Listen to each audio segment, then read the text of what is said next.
नमस्कार, बागेश्वरी समाचारमा स्वागत छ। म सुमित्रा सुवेदी। सुरुमा मुख्य समाचारका शीर्षकहरू। विद्युत समस्या सल्टाउन कांग्रेस बाँकीको आग्रह, स्थानीय प्रशासनलाई बुझायो ध्यान आकर्षण पत्र। अर्बौं लगानी धराशायी बन्दै गएको ट्रक व्यवसायीको गुनासो, बाँकेमा असार 2 गतेदेखि ढुवानीका साधन थन्क्याउँदै। बाँकेका स्त्री तथा प्रसूति र बालरोग विशेषज्ञलाई सिकल सेल र थालसेमिया रोगबारे अभिमुखीकरण। र लुम्बिनी प्रदेशकी स्वास्थ्य राज्य मन्त्री विमला खत्री ओली अस्पतालमा भर्ना।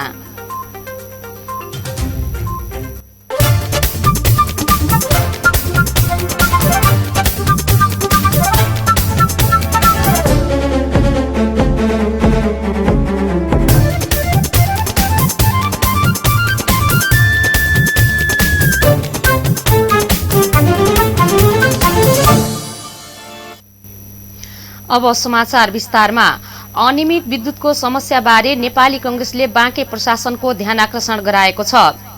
पार्टी सभापति नारायण प्रसाद गौडेलको नेतृत्वको कांग्रेस टोलीले जिल्ला प्रशासन कार्यालयमा पुगेर प्रमुख जिल्ला अधिकारी सूर्यबहादुर खत्रीलाई ध्यान आकर्षण पत्र बुझाउँदै अनियमित विद्युत समस्या सल्टाउन आग्रह गरेको हो।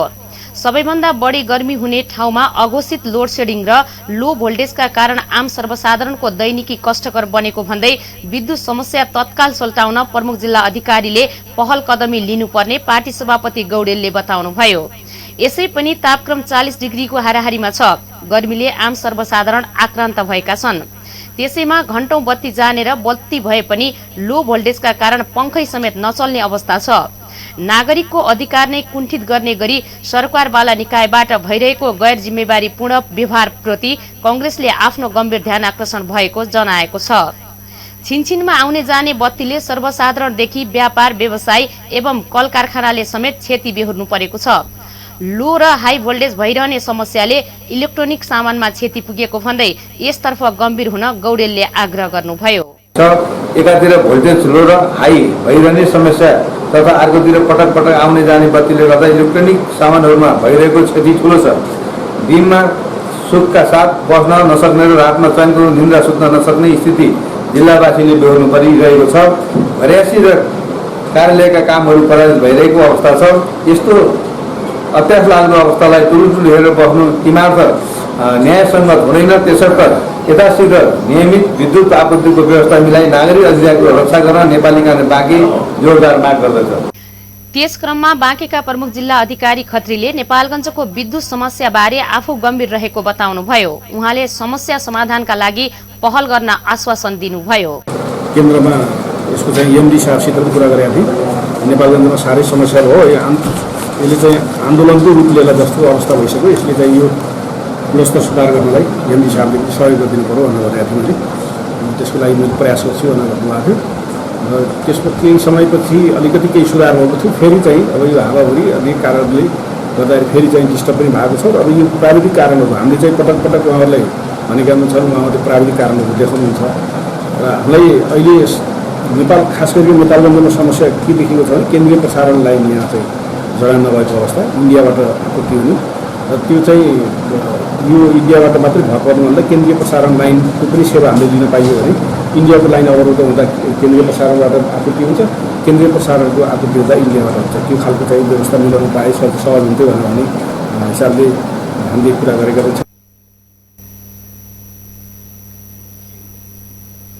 पार्टी सभापति गौडेलको नेतृत्वमा कांग्रेस केन्द्रीय सदस्य मैकुलाल वाल्मीकि, पार्टी उपसभापति गोपाल प्रसाद अधिकारी, सचिव सुधांशु कोइराला, सहसचिव रेणु सिंह, क्षेत्र नम्बर 1 का क्षेत्रीय सभापति पोषण केसी, 2 का क्षेत्रीय सभापति रमेश कुमार गुप्ता, ललित कुमार रौनियार लगायतले सीडीओ कार्यालयमा पुग्नु भएको थियो। बाँकेका ट्रक व्यवसायीले सरकारी रवैयाले गर्दा आफ्नो व्यवसाय धराशायी भएको गुनासो गरेका छन्। सरकारकै कारण आफूहरू व्यवसायबाट पलायन हुने अवस्थामा पुगेको भन्दै गम्भीर ध्यान आकर्षण गराएका हुन्। सरकारले व्यवसायीको सवालमा नीति बनाउन नसक्नु र बनाएका नीति पनि कार्यान्वयन गर्न नसक्नुले ट्रक व्यवसाय पलायन हुने अवस्था आएको नेपालगञ्ज ट्रक व्यवसाय समितिका अध्यक्ष महेन्द्र मल्ल ठकुरीले बताउनुभयो। राज्यको कर प्रणाली चुस्त दुरुस्त नहुनु, इन्धन र गाडीको अस्वाभाविक मूल्य वृद्धि, नीतिगत उल्झन लगायतका कारण अर्बौं लगानी रहेको ट्रक व्यवसाय प्लानको अवस्थामा पुगेका मल्लको गुनासो छ। इन्धन र गाडीका पार्ट पूर्जाको मूल्य वृद्धि हुँदा सरकारले ढुवानी भाडा नबढाएको भन्दै कोहलपुर ट्रक प्रणालीका अध्यक्ष यज्ञबहादुर ओलीले आक्रोश पोख्नुभयो। पछिल्लो पटक सरकारले तराईमा प्रति किलोमिटर 7 रुपियाँ 62 पैसा र पहाडमा प्रति किलोमिटर 14 रुपियाँ 48 पैसा ढुवानी भाडा निर्धारण गरेको छ। यही भाडा पनि सरकारले ढुवानी व्यवसायलाई दिलाउन सकेको छैन। कम मूल्यमा आफूहरूले ढुवानी गरे पनि व्यापारीहरूले भने सरकारले निर्धारण गरेकै मूल्यमा उक्त सामग्रीमा ढुवानी जोडेर जनता लुट्ने काम गरेको व्यवसायीहरूको गुनासो छ। नियमनकारी निकाय मौनता भएर बस्दा व्यापारीहरू मोटाउने र ढुवानी व्यवसाय तथा जनता ठगिनु पर्ने अवस्था आएको भेरी ट्रक प्रणालीका महासचिव रत्नबहादुर थापाले बताउनुभयो। ट्रक व्यवसायीले चुङ्गी कर, सडक कर र गद्दी खर्च यावत हिसाबले पीडित हुनु परेको दुखेसो सुनाए। उनीहरूले आयकर र अग्रिम करलाई व्यावहारिक बनाउन माग गरेका छन्। सरकार आफैले निर्धारण गरेको ढुवानी भाडा कार्यान्वयन नभएसम्म आफूहरू ढुवानीका साधन चलाउन नसक्ने अवस्थामा पुगेका छन्। बाँकेका 5 वटा प्रणालीले कार्यगत एकता गर्दै आगामी असार 2 गतेदेखि ढुवानीका साधन थन्क्याउने निष्कर्षमा पुगेको अध्यक्ष मल्लले बताउनुभयो। भेरी ट्रान्सपोर्ट एसोसिएसन, भेरी अञ्चल ट्रक समिति, नेपालगञ्ज ट्रक प्रणाली, कोहलपुर ट्रक प्रणाली र सिद्ध कैलाश ट्रक प्रणालीले कार्यगत एकता गरेर सरकार विरुद्ध ढुवानीका साधन घरमै थन्काउने भएका हुन्। बाँकेमा करिब 1000 ट्रक व्यवसायी रहेको बताइएको छ। लुम्बिनी प्रदेशकी स्वास्थ्य राज्य मन्त्री विमला खत्री ओली अस्पतालमा भर्ना हुनुभएको छ। मंगलबार बिहान दाङको तुलसीपुरमा एक महिला र बालिकालाई अभद्र व्यवहार गरेको आरोपमा पक्राउ गरी मंगलबार राति बुटोल पुर्याएकी ओली लुम्बिनी प्रादेशिक अस्पतालमा भर्ना हुनुभएको हो। राज्य मन्त्री ओली मंगलबार राति 1 बजेतिर बेहोस अवस्थामा अस्पताल आएको अस्पतालका मेडिकल सुपरिन्टेन्डेन्ट डाक्टर इन्द्र ढकालले जानकारी दिनुभयो। उहाँको मेडिकल विभागका फिजिसियनहरूले चेक जाँच गर्दा रक्तचाप बढी र सुगरको मात्रा पनि बढी देखिएको मेसु ढकालले जानकारी दिनुभयो। ओलीलाई क्याबिनमा भर्ना गरेर उपचार भइरहेको उहाँले बताउनुभयो। यसैबीच लुम्बिनी प्रदेश सरकारका स्वास्थ्य राज्य मन्त्री विमला ओली प्रकरणको अध्ययन गर्न लुम्बिनी प्रदेश सरकारको मन्त्री परिषदले छानबिन समिति गठन गरेको छ। मन्त्री परिषदको बुधबार बसेको बैठकले आन्तरिक मामिला तथा संचार मन्त्री तिलकराम शर्माको संयोजकत्वमा कानून मन्त्री रमा घरती र मुख्य न्यायाधिवक्ता श्रीकृष्ण सुवेदी सदस्य रहेको छानबिन समिति गठन गरेको लुम्बिनी प्रदेश सरकारका प्रवक्ता संचार मन्त्री शर्माले जानकारी दिनुभयो। समितिलाई 15 दिनभित्र घटनाका विषयमा छानबिन गरी प्रतिवेदन पेश गर्न भनिएको छ। बाँकीको राप्ती सोनारीको समृद्धि र विकासका लागि सम्बन्ध सरकारवालासँग छलफल गरिएको छ। राप्ती सोनारी गाउँपालिका कार्यालय अगैयामा बुधबार छलफल गरिएको हो। छलफलमा राप्ती सोनारी क्षेत्रमा रहेका पूर्व मन्त्री, पूर्व सभासद, साबिक गाविसका पूर्व प्रधान, अध्यक्ष, क्याम्पस प्रमुख, अध्यक्ष लगायतसँग छलफल तथा अन्तर्क्रिया गरिएको हो। गाउँपालिकाका अध्यक्ष तप्तबहादुर पौडेलको अध्यक्षतामा भएको अन्तर्क्रियामा उपस्थित सरकारवालाले राप्ती समृद्धि र विकासका लागि आफूहरूले जस्तो सुकै सहयोग गर्न तयार रहेको बताएका थिए। सो क्रममा गाउँपालिकाका उपाध्यक्ष मनिषा सिंह थारू, प्रमुख प्रशासकीय अधिकृत सिंहराज डाँगी, कंग्रेस प्रवक्ता दिल्ली गिरी लगायतको पनि उपस्थिति रहेको थियो। तपाई अहिले बागेश्वरी समाचार हेर्दै हुनुहुन्छ। बागेश्वरी समाचारमा अहिलेलाई केही बेर व्यापारिक विश्राम। दादा भाउजू कस्तो सरप्राइज! नमस्ते। बधाई छ है ज्वाइँ साहब र नानीलाई आमा बुवा बन्न लाग्नु भएकोमा। हामी त भेटेरै बधाई दिउँ भनेर आएको नि। भित्रै जाउँ न हजुर। होइन होइन, अब यस्तो अवस्था छ बाहिरै बसौँ। साँच्ची कति महिना भयो? 3 महिना भयो भाउजू। अनि कोरोना विरुद्धको खोप लगायौ त? छैन नि दादा, यस्तो बेलामा लाउन हुने हो कि होइन केही थाहै भएन हामीलाई। गर्भवती महिलाले गर्भ रहेको 3 महिना पूरा भएपछि कोभिड-19 विरुद्धको खोप लाउन मिल्छ नि। हो र भाउजू, अनि यसले आमा वा बच्चालाई केही असर त गर्दैन नि? असर गर्दैन नि ज्वाइँ साहब, बरु आमालाई कोभिड-19 संक्रमण हुनबाट बचाउन र संक्रमण भइहालेमा पनि स्वास्थ्यमा आउने जटिलताबाट बचाउँछ। त्यसो भए भोलि नै खोप केन्द्रमा गएर खोप लगाउन त है। हजुर, गर्भ रहेको 3 महिना भइसकेपछि कोभिड-19 विरुद्धको खोप लगाउन मिल्छ। यसले आमा वा गर्भमा रहेको बच्चाको स्वास्थ्यमा कुनै असर पार्दैन। ढुक्क भएर लगाउनु होला। खोप लगाऊ, सुरक्षित बनाऊ।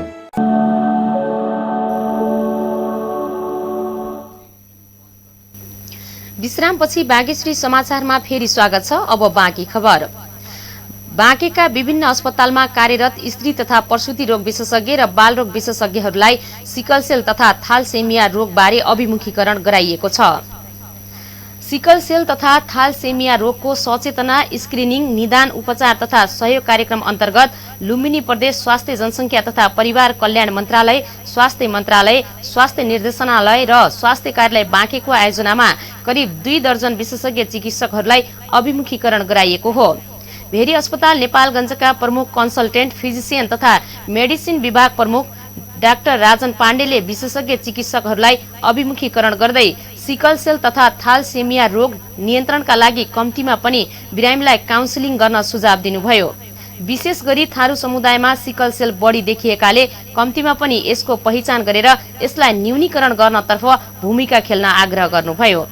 अस्पताल पुग्ने बिरामीलाई सिकलसेलको बारेमा जानकारी गराउने र त्यसको रोकथामका लागि गर्ने पर्ने कार्यहरूका बारेमा बिरामीलाई स्पष्टसँग भन्दिन पनि उहाँले चिकित्सकहरूलाई आग्रह गर्नुभयो। आमा बाबु दुवैमा सिकलसेल एनिमिया भए सन्तानमा पनि संक्रमित हुने धेरै सम्भावना रहन्छ। आमा वा बाबु कुनै एक जनामा मात्र छ भने सन्तानमा देखिने सम्भावना न्यून हुन्छ। त्यसैले चिकित्सकहरूले सिकलसेल बाहेक भएक नभएको पुष्टि गरेर सिकलसेल बाहकले सिकलसेल नभएकालाई बिहे गर्न सुझाव दिने गरेका छन्। खास गरी युवा युवतीले बिहेबारी गर्दा सिकलसेल परीक्षण गर्न चिकित्सकहरूले सुझाउने गरेका छन्। स्वास्थ्य कार्यालय बाँकेका प्रमुख धीरजङ शाहले सिकलसेल रोगको पहिचान र निदानका लागि स्वास्थ्य कार्यालयले थारू बाहुल क्षेत्रमा स्क्रिनिङको काम गरिरहेको बताउनुभयो। बिरयानीका पारखीहरूका लागि नेपालगञ्ज उपमहानगरपालिकामा ताज कृष्ण रेस्टुरेन्ट सञ्चालनमा आएको छ। स्थानीय सुर्खेत रोड स्थित एसबीआई बैंकको सामुन्ने नेपालगञ्ज 2 मा अवस्थित उक्त रेस्टुरेन्टको बुधबार नेपालगञ्ज उपमहानगरपालिकाका नगर उपप्रमुख कमरुद्दिन राईले रिबन काटेर उद्घाटन गर्नुभयो। लम्की चुहा नगरपालिका वडा नम्बर 10 कैलाली निवासी भुवन जोशी खतिवडाले आफ्नो एकल लगानीमा उक्त रेस्टुरेन्ट सञ्चालनमा ल्याउनु भएको छ। रेस्टुरेन्टले नयाँ स्वादमा भारतको चर्चित हैदराबाद दम बिरयानी ग्राहकलाई खुवाउनेछ। जोशीले करिब 1.5 दशक जति भारतको हैदराबादमै बसेर आफ्नै रेस्टुरेन्ट चलाउनु भएको थियो। त्यहाँ उहाँले क्याटरिङ तथा कुकिङ सम्बन्धी कामको दक्षता प्राप्त गर्नुभयो। हैदराबादी दम बिरयानीका ग्राहकहरू नेपालगञ्जमा धेरै रहेको जोशीले बताउनुभयो। पछिल्लो समयमा नेपालगञ्जमा बिरयानी मन पराउने ग्राहकहरूको संख्या अत्याधिक मात्रामा रहेको छ। हैदराबादी दम बिरयानीको मूल्य प्रति प्लेट ठूलो 250 रुपियाँ पर्ने रेस्टुरेन्टले जनाएको छ। उक्त रेस्टुरेन्टमा हैदराबादी दम बिरयानीका साथै चाइनिजका भेज र नन भेज आइटमहरू, मटन चिल्ली, मटन 65, थकाली खाना, मोमो, सेकुवा, भुटन, तास, हाँसको छोइला लगायत परिकार उपलब्ध रहेको रेस्टुरेन्ट सञ्चालक जोशीले बताउनुभयो। उक्त रेस्टुरेन्टमा 60 लाख रुपियाँको हाराहारीमा लगानी लागेको उहाँले बताउनुभयो। सुनको भाव बुधबार पनि घटेको छ। सुन तोलामा 600 रुपियाँले घटेर 96,500 रुपियाँमा कारोबार भएको छ। मंगलबार सुनको भाव तोलामा 97,100 रुपियाँ थियो। मंगलबार पनि सुनको भाव एकै दिन तोलामा 1,800 रुपियाँले घटेको थियो। बुधबार चाँदीको भाव भने स्थिर छ। चाँदी मंगलबार जस्तै बुधबार पनि तोलामा 1,245 रुपियाँमा कारोबार भएको नेपाल सुनचाँदी व्यवसायी महासंघले जनाएको छ। यिनै खबरसँगै हामी बागेश्वरी समाचारको अन्तमा आएका छौं। बिदा माग्नु अघि मुख्य मुख्य खबरका शीर्षकहरू फेरि एकपटक। विद्युत समस्या सल्टाउन कांग्रेस बाँकेको आग्रह, स्थानीय प्रशासनलाई बुझायो ध्यान आकर्षण पत्र।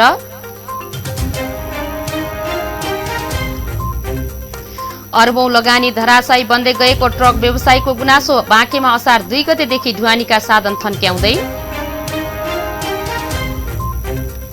बाँकेका स्त्री तथा प्रसूति र बालरोग विशेषज्ञलाई सिकलसेल र थालसेमिया रोगबारे अभिमुखीकरण। र लुम्बिनी प्रदेशकी स्वास्थ्य राज्य मन्त्री विमला खत्री ओली अस्पतालमा भर्ना। हवस् त अहिलेलाई बागेश्वरी समाचार सकियो। सुमित्रा सुवेदीलाई बिदा दिनुहोस्। बागेश्वरी टेलिभिजन हेर्दै गर्नुहोला। नमस्कार।